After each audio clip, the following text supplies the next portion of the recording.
Notícias de tecnologia. Aconteceram várias aí nos últimos dias. Vamos comentar sobre a OpenAI, que tem uma ferramenta secreta, que é na verdade meio anti-AI. Vamos entender como é que isso funciona. Vamos comentar também sobre o Google, que foi considerado um monopólio. Bom, sei lá, toda hora tem alguém falando que o Google é um monopólio, mas pelo menos agora foi revelado alguns valores bem interessantes. Vamos comentar também sobre o X do Elon Musk, que tem algumas novas funcionalidades em relação a pagamentos e que também está sofrendo várias críticas em relação ao seu chatbot, o Grok. E parece que nem mais aquele prédio deles em São Francisco vai existir mais. Então vamos comentar sobre essas e outras notícias de tecnologia nesse vídeo.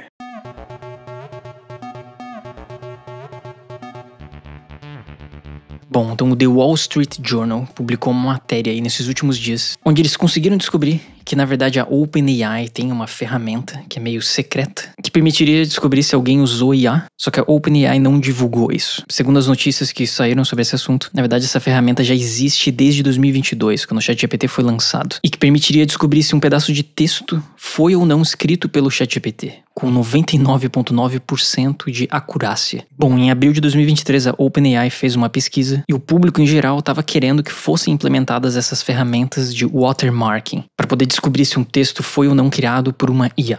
Porém, a OpenAI fez uma pesquisa com seus usuários e 30% deles, dos seus clientes, disseram que iam parar de usar o ChatGPT caso isso fosse implementado, caso essa ferramenta fosse lançada de fato. Mas assim, essa notícia ela é bem curiosa, porque talvez vocês lembrem, mas no ano passado a própria OpenAI tinha lançado um modelo que permitiria classificar se um pedaço de texto foi criado por IA ou não. Só que bom, eles lançaram isso daqui em janeiro de 2023.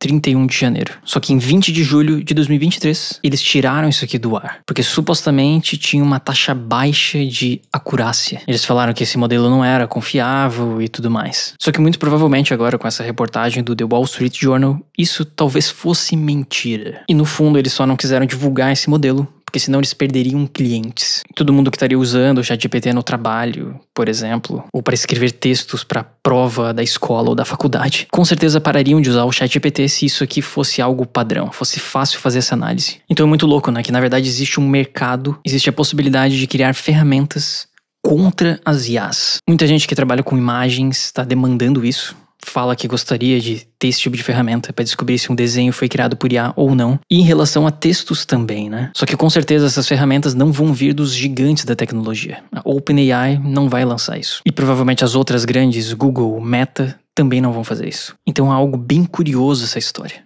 Bom, e o Google foi considerado uma empresa monopolista, segundo um julgamento que estava acontecendo nos Estados Unidos. E assim, é meio bizarro isso, né? Poxa, a gente já tá em 2024. Os caras demoraram todo esse tempo para chegar a essa conclusão. É uma coisa óbvia pro mundo inteiro, de que quando se trata de mecanismos de busca, o Google é o único que consegue oferecer um serviço de qualidade. E assim, não é só eu e você que pensa assim. Segundo essa matéria aqui do The Verge, segundo o Ed Q, que é o vice-presidente sênior de serviços, ele disse que não existe preço que a Microsoft poderia oferecer para que a Apple usasse o Bing no Safari como sistema de busca padrão. Ele falou isso aqui durante o julgamento, que ele não acredita que exista um preço no mundo que faça com que eles usem o Bing no Safari. Eles poderiam oferecer o Bing de graça, ou até mesmo dar a companhia inteira para eles. E mesmo assim a Apple não utilizaria o Bing. Então sim, né, o Google é um monopólio. E todo mundo sabe disso. Só que uma das coisas bem interessantes em relação a isso, algumas informações que esse julgamento trouxe à tona, é que, bom, na verdade o Google paga a Apple para manter o Google como navegador padrão nos dispositivos da Apple, como no iPhone, por exemplo,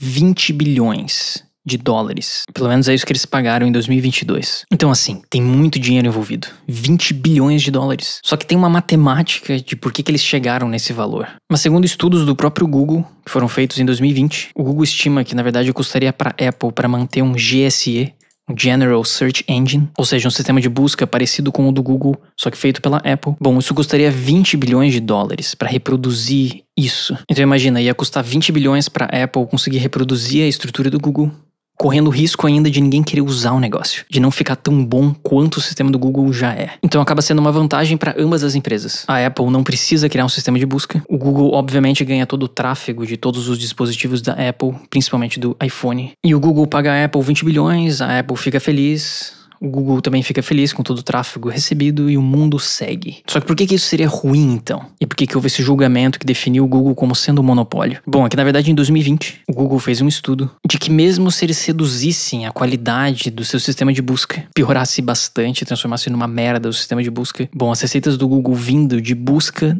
continuaria a mesma coisa. Então, segundo o juiz, pelo fato do Google poder piorar o seu produto, sem a possibilidade dos usuários irem usar outro produto, é o que transformaria a empresa em um monopólio. Então, se o Google quiser, ele transforma o sistema de busca dele em algo bem ruim. E a gente não teria o que fazer quanto a isso. E essa seria a característica clássica de um monopólio. Só que assim, a gente tá em 2024. E não sei quanto a vocês, mas eu tenho usado o Google cada vez menos. Porque nessa nova era da IA, os sistemas de busca tradicionais estão extremamente ameaçados. Então, ok, agora o Google é um monopólio, mas pode ser que esse monopólio esteja caindo já nos próximos anos, devido ao avanço da IA.